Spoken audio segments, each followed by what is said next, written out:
O Senhor nos convida a nos diminuir na presença dEle. E isso traz a felicidade, porque quando eu faço isso, eu começo a enxergar Deus. Eu começo a enxergar Deus nas pessoas, nos pássaros cantando. Eu começo a enxergar Deus numa mensagem, por mais que pareça simples.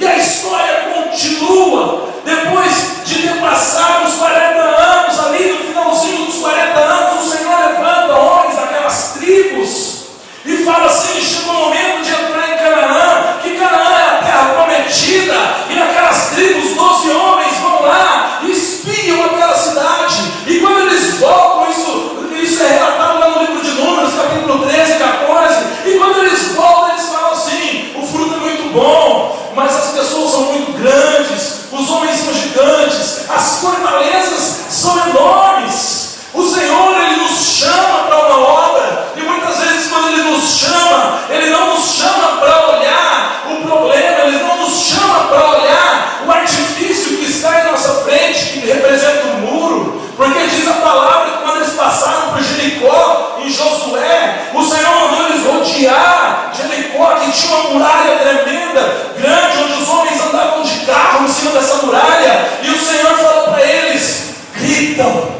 no rumo da muralha, e ao gritarem, o som da voz dele, da oração, eu creio que eles devem ter gritado: glória a Deus, se fosse no tempo de hoje, aleluia, em nome de Jesus, cai agora, e aquela palavra, aquele verbo foi entrando e foi penetrando no meio da pedra, e a pedra foi caindo. Mas aqueles homens do chamado para entrar em Canaã, deles só 2 que tiveram que rasgar a camisa e falar: nós vamos, que era Caleb e Josué. E o Senhor levanta esses homens para conquistar a terra prometida. E o que é a terra prometida para nós hoje? Eu te pergunto. Nós vamos chegar lá. E a palavra diz que ali foi tempos de bênção, foi o tempo de maior conquista de todos os tempos do povo de Israel. E aí, continuando a palavra, Josué morre, mas antes de morrer ele chama a cúpula, que o povo já estava se voltando para o inimigo, porque era assim. Se você analisar principalmente o Antigo Testamento, o que acontecia? O povo recebia de Deus, e quando tinha aquilo que recebia de Deus, eles passavam a não dar mais valor às coisas de Deus. E Josué, percebendo isso, como se fosse chamar o Senado hoje, ele chamou os grandes homens daquele lugar. Eu falo grandes em termos de status, que falou assim: vocês podem fazer o que quiser, eu e minha casa serviremos ao Senhor. E a história continua. Depois da morte dele, o povo começa a pedir juízes, e juízes como Sansão, juízes como Gideão se apresentaram, e muitas conquistas foram feitas. E mesmo assim, o povo, entre um juiz e outro, deixava o coração voltar para as coisas más, até que Deus começou a levantar os reis e os profetas. E a partir do momento que ele começou a levantar os profetas, ele começou a falar de uma maneira diferente com o povo. E nós chegamos no livro de Jeremias. É claro que eu dei uma introdução aqui minúscula, porque tudo que eu falei, eu acho que cada 10 segundos do que eu falei aqui pode ser uma pregação que vocês talvez estejam lembrando agora, que já ouviram. Mas eu tentei resumir isso para chegar num ponto que às vezes a gente, ao ler a Bíblia, não se pega muito nesse ponto.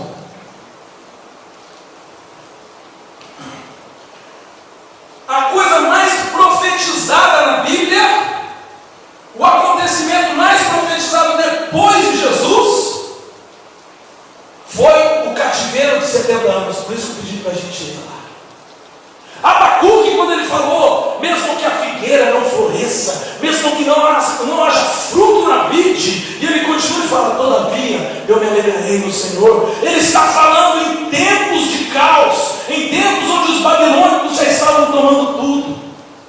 Daniel, no livro de Daniel, quando Daniel é chamado no tempo do cativeiro babilônico. E nós vemos 2 passagens. Nós vemos a passagem do capítulo 25 de Jeremias profetizando que o inimigo da Babilônia, ele deu até o nome, que era Nabucodonosor, iria vir com os caldeus, os babilônicos, iria entrar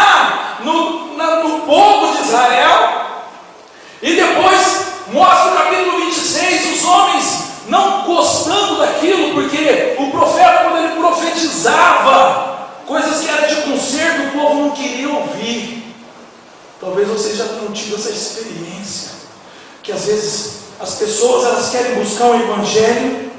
Eu não estou aqui como juiz de maneira alguma, mas é um fato onde elas querem buscar o seu bem, porque o mundo é assim.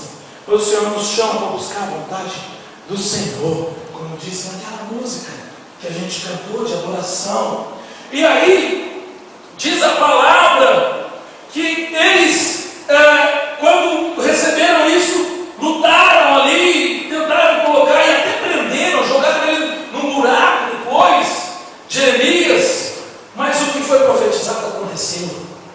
Lá no capítulo 39, se estiver aberto aí ainda, diz assim que ele tinha profetizado, Jeremias 39, recapitulando o que ele profetizou e aconteceu aqui. Diz assim: no 9º ano de Zedequias, rei de Judá, no 10º mês, veio Nabucodonosor, aquele que tinha sido profetizado lá atrás, rei da Babilônia, e todo o seu exército contra Jerusalém, e seria cercado. E no 11º ano de Zedequias, no 4º mês, às 9 do mês, fez-se a brecha. E por que eu falei da brecha? E por que eu fiz todo esse contexto? Porque o Senhor, Ele tinha avisado, Ele vinha avisando há tempos que iria acontecer. E aí eu queria convidar vocês agora para abrir as suas Bíblias no livro de Ezequiel, capítulo 22.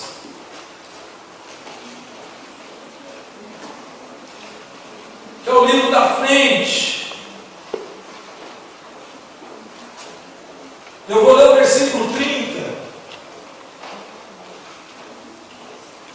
com vocês. Ezequiel 22, 30.